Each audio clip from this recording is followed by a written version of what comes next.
high-definition studios at Fox Charlotte. This is Fox News Rising.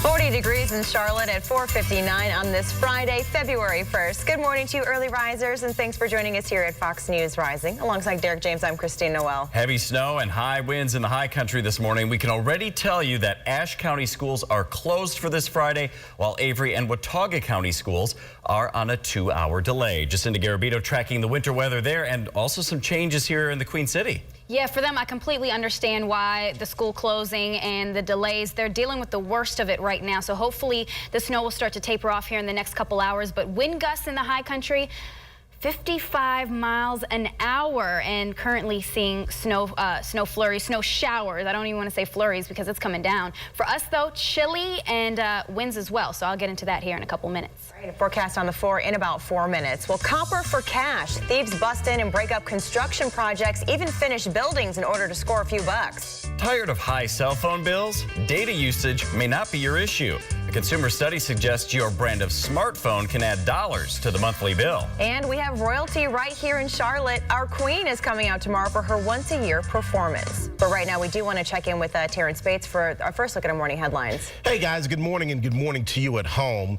The Lynx extension into the university area already has the green light, but this morning there are some concerns that could derail the plan.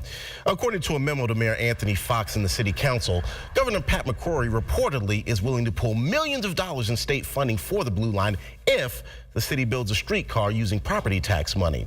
For McCrory's threat to hold up, the North Carolina Department of Transportation would have to pull out of a binding grant agreement with the city that was signed last year. A Union County high schooler is facing felony charges this morning after being busted with drugs and a loaded gun on campus. I'm talking about this kid here, 18-year-old Stefan Clyburn. He attends Forest Hills High School in Marshville. Investigators say he was busted with the pot on Monday. School administrators ended up calling in sheriff's deputies to help with the investigation. Along with the bag of pot, they also found a stolen gun in his book bag.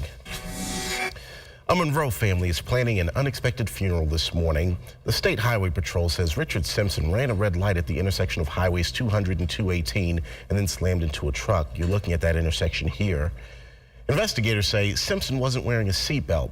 He's the owner of Simpson's Egg Farm. This is the second deadly crash at that intersection this month. Troopers say a driver in the first accident also sped through a red light.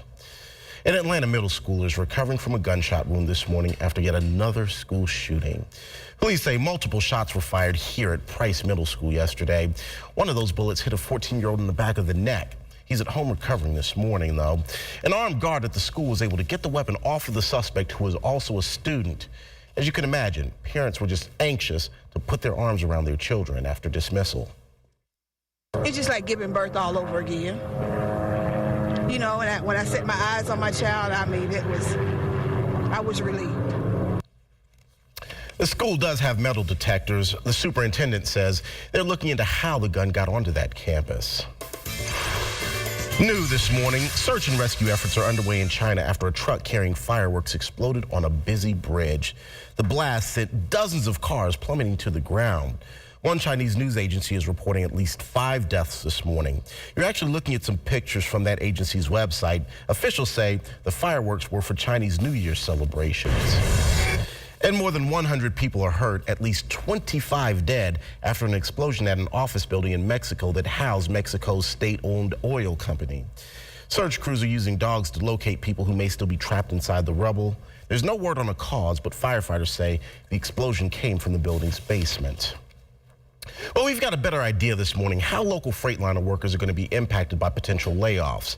Paperwork filed with the state shows that the parent company, Daimler Trucks North America, plans to eliminate 715 jobs at the Cleveland plant in Rowan County. 405 people may lose their jobs at the Mount Holly plant, and 80 people at the Gastonia Components and Logistics facility are going to be laid off. Daimler listed the layoffs as temporary. A statement from the company calls layoffs potential, saying they are looking at other cost-cutting solutions. Today marks the start of the new chapter for Secretary of State Hillary Clinton. After 4 years in this job, traveling nearly 1 million miles and visiting 112 countries, my faith in our nation is even stronger, and my confidence in our future is as well. Her confidence comes after, as she marks today as the last day as Secretary of State, Clinton says she's confident that her successor, Senator John Kerry, will continue to lead America into the next century. And Defense Secretary nominee Chuck Hagel's nomination process is off to a rocky start. Florida Senator Marco Rubio reportedly has already decided to vote against Hagel's confirmation. The Senate panel considering Hagel's nomination grilled him yesterday. He was challenged about his past statements on Iran, Iraq, and nuclear weapons. A bill that will raise the debt ceiling is on the president's desk this morning, awaiting his signature. The Senate approved legislation that will prevent the government from defaulting on its obligations later this month. The House cleared the measure last week. And folks, we really need you to check your medicine cabinet for recalled cold medicines. The Consumer Product Safety Commission says Triaminic syrups and Theraflu warming relief syrups for cough, colds, and fevers were voluntarily recalled because of faulty childproof caps. The manufacturer says the last batch of the products affected were distributed more than a year ago now. All right, folks, let's get another check of your weather and traffic.